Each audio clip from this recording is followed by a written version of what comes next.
Hey, welcome to Horns Up. Peter, how are Yeah, you start of this lovely week? good man. Lots of new things to look forward to in this month. So, yeah, quite kicked about it. You're unlocking, I guess. Yeah. Unlock 1.0, as we're calling it here in India. Yep. Uh, but we aren't talking about an Indian band today on Horns Up. We are actually going proper full American, and that's because we've got BPMD on the show with their latest album, American Made. BPMD is actually an acronym. It stands for Bobby, Portnoy, Menghi, and Demmel. Obviously, those names you should be able to recognize.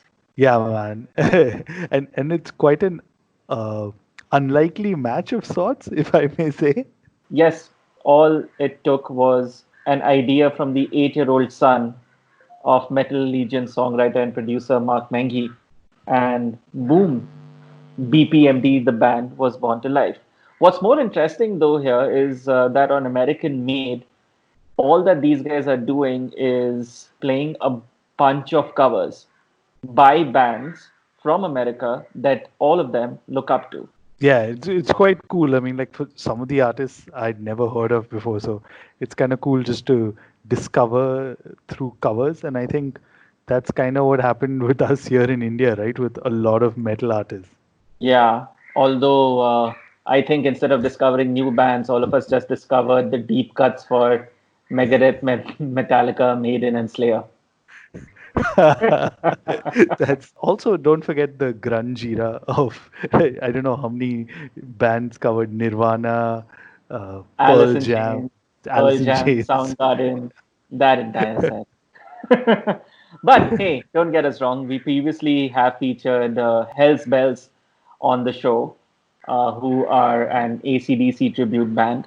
BPMD is not a tribute band, but hey, this album that they're releasing contains some juicy covers. So we got a chance to talk to two of their members, the B and the M, leaving the P and D aside.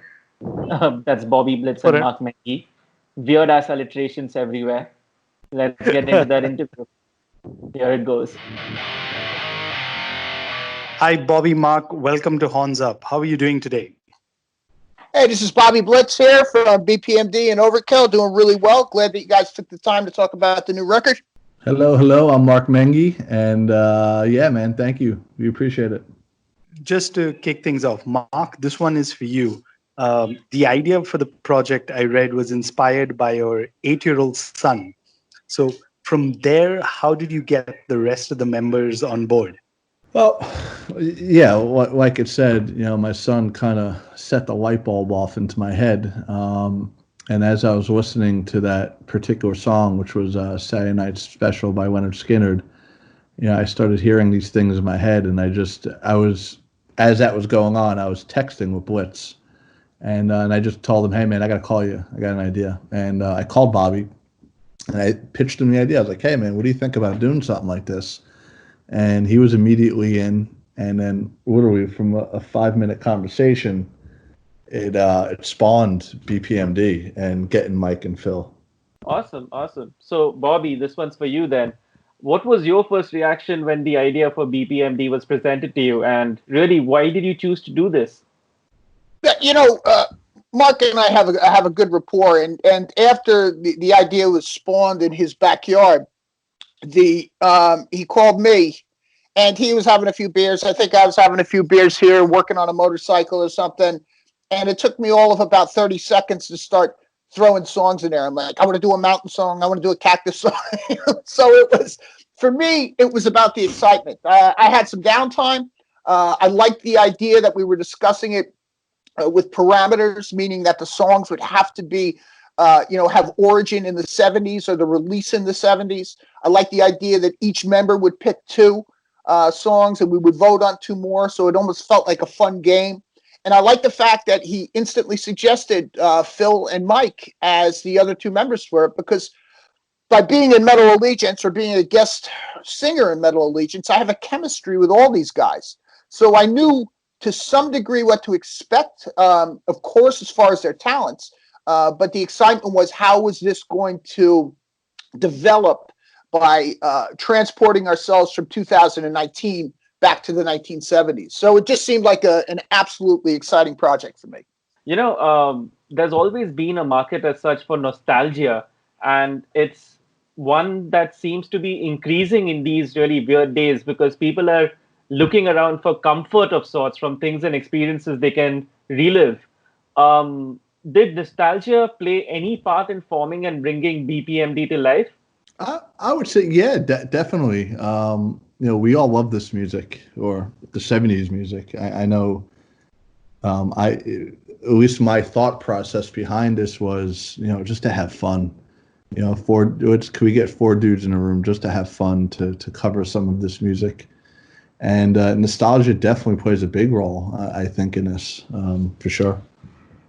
Hey, listen, man, I grew up in the 70s. So for me, this was a no-brainer. I knew a bunch of these songs. I'm the oldest and I'm the wisest guy in this band. But this was the era I grew up in. So the majority of these tunes I was familiar with. There was only a couple I wasn't. And so for me, it was an absolute journey back to my youth. It wasn't, I have to learn this. I knew this vibe. This was the vibe I was first introduced to with regard to rock and roll.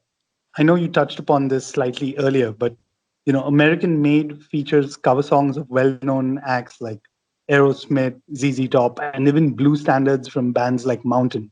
So how did you go about deciding which songs to cover? And did everyone have their own picks? Yeah, well, we each, we set guidelines before we even got even serious with this. It was, we each get to pick two songs. You can't argue each other's picks. So if Bobby picked two songs and I didn't like them, well, it was tough shit to me. I had to do them. So we went like that. So we each had two picks, and we each got the cover of the songs we wanted to cover from that era. Also, it had to be released in the 70s. So if it was released on December 31st, 1969, couldn't do it. And it had to be an all-American band. Bobby, Bobby suggested an early Fleetwood Mac song that he really wanted to do, but at that point in time, they were an English band from England. So we really set parameters on us to more so to challenge ourselves as musicians, because at the end of the day, we're expected to do Sabbath and Purple and Priest and Scorpions and things like that. That's what we obviously love too, but it was really on how can we challenge ourselves and celebrate the great music that came out in the 70s from America. You can't deny bands like Aerosmith, ZZ Top, Mountain, Van Halen, Boys to Cult, etc. And we also we didn't forget, there's a lot of bands that came out during that time, and you have 10 tracks. It's so hard to really narrow it down. So by picking the two each, we got to do how we wanted to perceive those songs. Were there any tracks that you recorded that did not make the album? No, the idea of this was to have the rules set before we went in and recorded. So again, two songs per man. I mean, this was part of the fun of this, was that there was kind of rules to this game. And I said, wow, this is great, because it's going to put, for instance, me in a situation where there might be some songs that I'm not that familiar with. And two of them were the songs that Phil picked, Tattoo Vampire and DOA by Van Halen. So it was a Blue Oyster Cult and Van Halen tune. Now, I was aware of both tunes, but I'd never presented them, or I never, they weren't something I would sing in the shower, for instance. So the idea was I had to kind of put my head into Phil's headspace for how he was thinking to present this song, and learn how to adapt my presentation to, let's say, David Lee Roth. So that was the challenge for me, was the songs that I was not familiar with. So which ones here, and this goes out to both of you, which ones on this album were your individual picks, and how did you all kind of react to each other's picks? And really, were there any same picks that happened by any chance? My two picks were Evil by Cactus, which, believe it or not, was the one that broke the rules, because it was originally written in the 1950s. but released by Cactus in the 70s. This was, in my opinion, a bridge to heavy metal. It took the old blues and turned it on its head, kept the integrity of it as being reimagined by Cactus, and then again reimagined by BPMD in 2019 when we recorded it. My other pick was Mountain, Never in My Life. I had owned the record as a kid called Climbing. It had the radio hit Mississippi Queen on it, but I loved it for its deeper cuts. And I remember, probably 5-6 years back, I was talking to Dee Dee Verney from Overkill, and he said, hey, why don't we cover this Mountain song, Never in My Life? And it never came to fruition. We never did it in any of the Overkill sessions.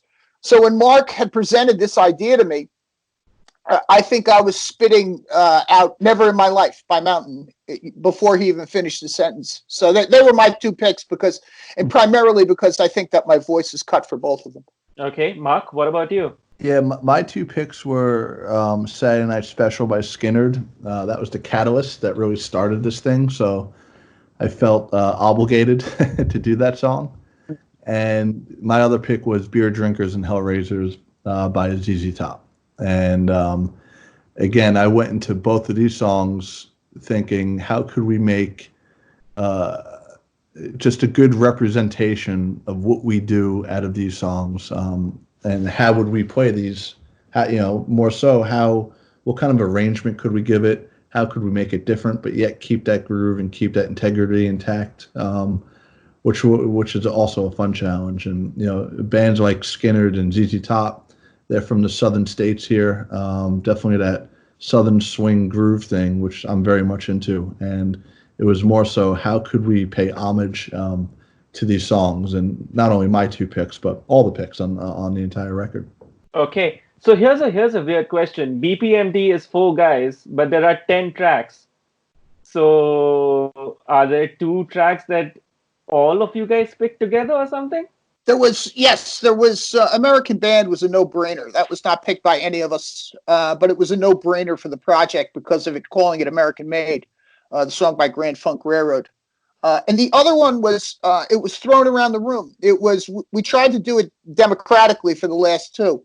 So the 8 original picks, 2 by each of us, and then really kind of voting on the other 2. And I think the last one was Walk Away by the James Gang, and this was Mike Portnoy's idea. And I always liked Joe Walsh's approach to things. I always thought that he had just a unique sensibility about melody and how it fit together with vocals with the guitar. So I was 100% behind that pick also. So, at this point, we'd like to play a track from American Made. Which one should we play and why? Evil. I think that captures the 4 of us on what we could deliver on each of our respective instruments. I think it brings out the best of us. Phil's guitar solos are smoking. Portnoy's all over the place. Blitz's vocal performance on that track is great. I just think it really highlights all 4 of us on what we do and how we do it, while keeping the song and keeping the integrity of the song intact.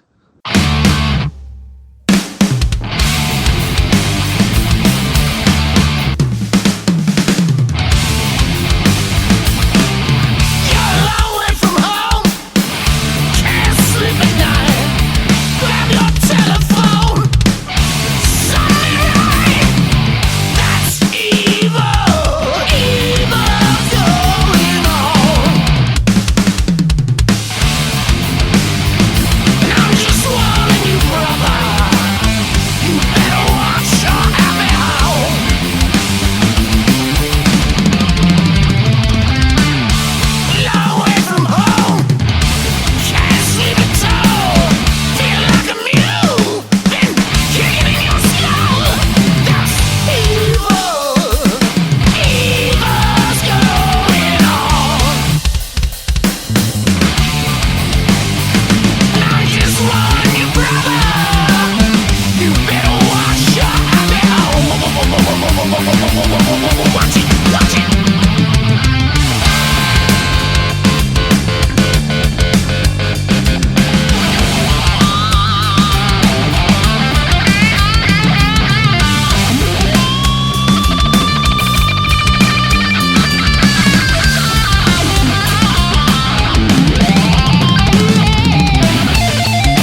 what is your take on bands playing covers note for note? And I primarily also ask this because you guys didn't try and, cover the track. You guys put your own heavy metal spin on it.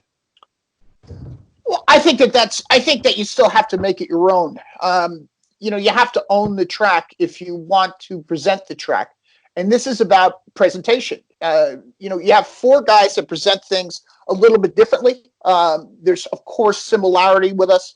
We're all kind of metal guys underneath the skin. I mean, even Mike, as progressive as he can be, is for sure, a closet thrash and metal guy.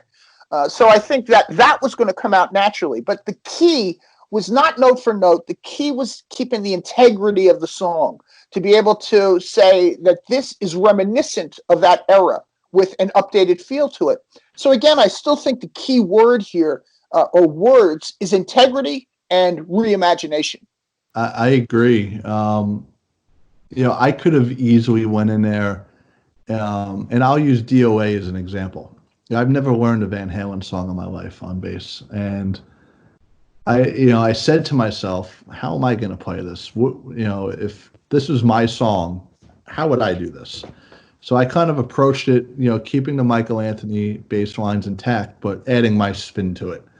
And that goes for the rest of the songs. It was keeping what the original bassists did, but yet adding my spin on how I would play it. Now, if I were to play it note for note, then, there's really no challenge in that, and there's no fun in that. I wanted to kind of reimagine the bass lines with my approach towards it. So it was definitely integrity. I agree with Bobby. Reimagination and integrity, 100%. I'd like to add something too, because when we did this, we recorded the drum tracks in one day. So they were done almost as if it was the 1970s. Now, having those drum tracks that were done in one day, reimagined, and then adding bass and guitar to it, I could see that what Mark's input on this record was going to be. And believe me, I don't like kissing his ass, but I thought that he is the one that linked it all together, because he didn't follow Phil. He blazed his own path in it with a walking bass line, much like you would hear, back in that era. So it took that integrity level or that integrity principle to a higher level. So it gave us something that was an opportunity to say, here it is in the modern day, but still with the thinking of the 1970s. The other big talking point that always comes up when you're talking cover bands as such seems to be this very weird prejudice against them, that since the artists and musicians aren't playing original music, they aren't on the same level as the ones that do. How do you guys react to that kind of a statement? Well, obviously, those people can't have any fun. This whole fucking thing is for fun. If you're going to overthink it and take it seriously, obviously we recorded seriously. We want fucking something to be proud of. But I think the other part of it is that it reminded the four of us why we originally got into music. And that was because of the excitement. Nobody sets out. There's no fucking 12 or 15-year-old whose the first song he plays is his own, and that song becomes big. Maybe a few virtuosos in the world over the history of the world. But the idea is that when a rock and roll guy picks up a guitar, a microphone, some drumsticks, a bass, they're learning something that they loved. And that's what inspired them to go beyond that. So, criticisms are for people who can't smile. It's the way I look at it.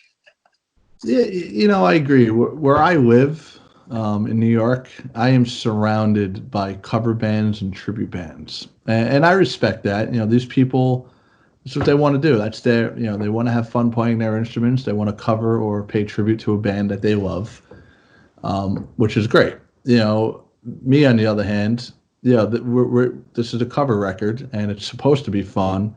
However, on the flip side of things, I know for myself, I need that creative element. I love writing music and producing and writing lyrics, et cetera, hence, Metal Allegiance.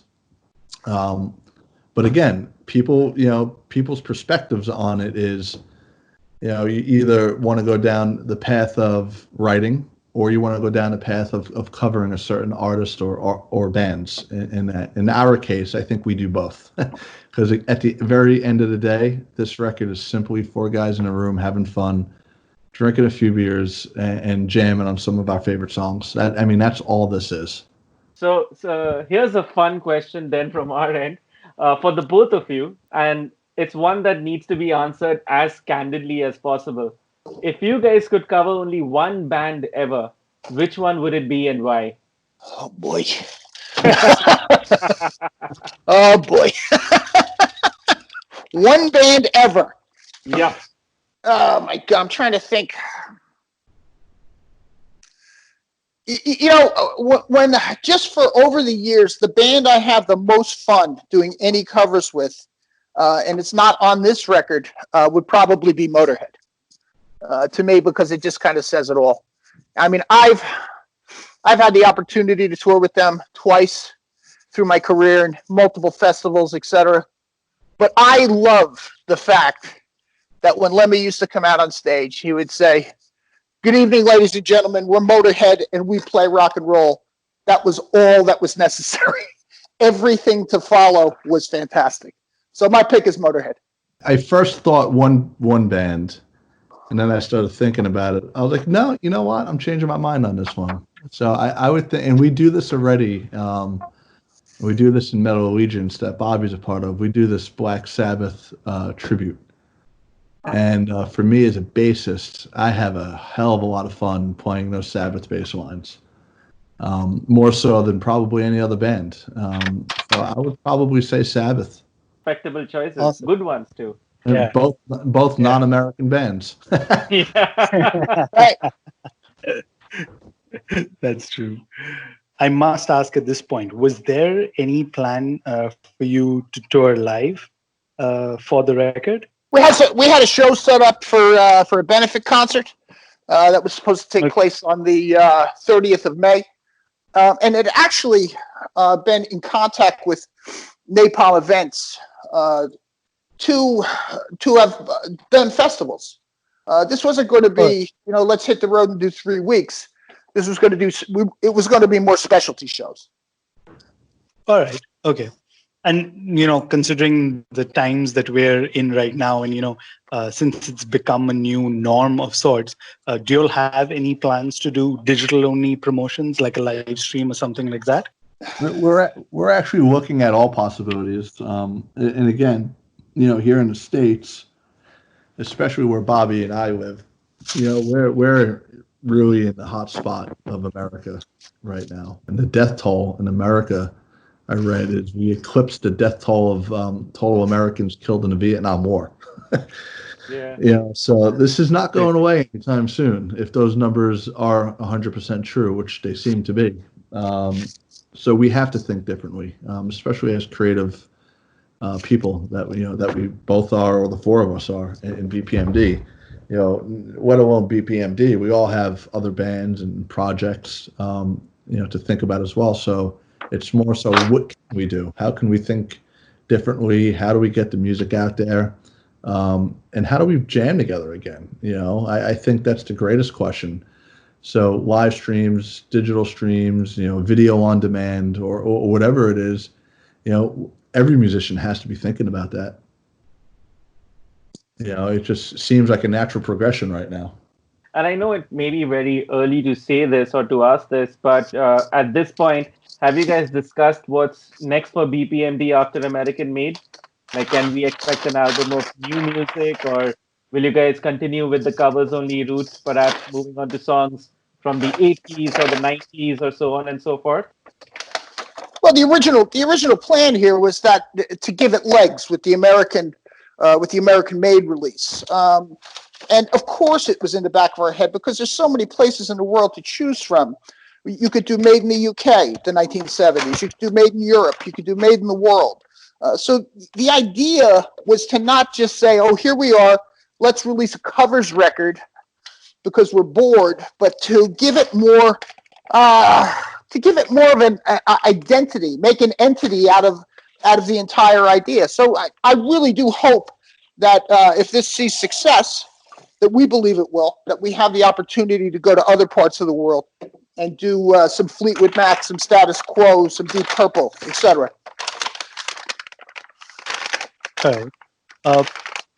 So this is the point where, we ask you, which probably might be the toughest question so far, is what does metal mean to you today?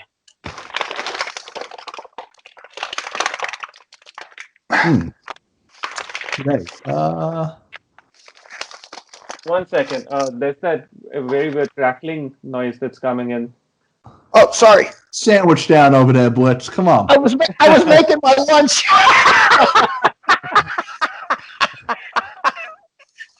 It was me. Jesus. How Come on. fucking great. I'm sorry, there's a crackling noise coming through. Oh, shit. You know what? We're just going to leave this in because, yeah. Yeah, this is perfect. Yeah. Fucking great, man. While you're in there, make me a sandwich. Yeah. While Bobby's making his sandwich and making his lunch, Mark, Oh, my what God. did you do today? I got a lot of interviews today. I was hungry. It's all right. Metal to me means, obviously it's not a career at this point in my life. It is more of a life. It's something I've lived in and with other people for my entire adult life. So I think of it as a healthy scene in 2020, minus the pandemic. But something I'm always part of. It gives me wings and completes something. I could never see my life without it. So I think of metal as the greatest thing that I was ever given from walking on the earth. Yeah, to me, it's a lifestyle. It's an aggression. It's an attitude. It is a way of life. And you're either metal or you're not. There's really no, one day I am, one day I'm not. It's a mentality. And I think that's what sets metal people apart from the rest of musical genres or lifestyles. You're either screaming Slayer or you're at a Ariana Grande concert. It's one or the other, and you can't walk on both sides of the fence. And for me, thrash is where the heart lies. It's where I write. It's what I feed off of, and so it's definitely a lifestyle. I have a very important question. The sandwiches are ham and Swiss cheese, lettuce, tomato, and mayonnaise for everyone. Add a little bit of mustard to mine. No, okay, great. I didn't put it on you. On that note, Bobby and Mark, it's been an absolute pleasure talking to the both of you. Awesome. We appreciate it. Yeah. All right. Convey our regards to the P and D of BPMD too. Yes. Thanks, bro. Thanks, guys. Bye. Horns up, guys. Bye. All right, What's man. up, guys? Cheers. So, Peter, here's a question for you. If you had the chance to create your cover band, whom would you recruit for all the various instruments? And let's make it easy. So, I'm assuming you would be the frontman stroke guitar player. I'd be the frontman stroke triangle player because I have no musical talent at all. Or maybe I could be one of those. Maybe I could be like the clown, like just banging one of the drums or sorts. Okay. And who would you have on drums? Oh boy, like dead or alive, whoever, right? Yeah. Just throw up a name right now. Sean Reiner, dude. Ooh, okay. Who would be on bass? Oh man, this is going to be like bass is tough because I would say probably like it would be cool to hear Cliff Burton play like some death metal stuff. So maybe Cliff Burton. Okay, and your lead guitar, lead and Actually, rhythm, sorry. single guitar band. Can I correct No, too that? late. We don't Instead of have time. come on. This is almost becoming like a snapshot of what will definitely become a larger episode. That's what my gut instinct tells me. So let's just roll with this. Okay. Because I was going to say Roger Patterson, but okay. Who's on lead guitar?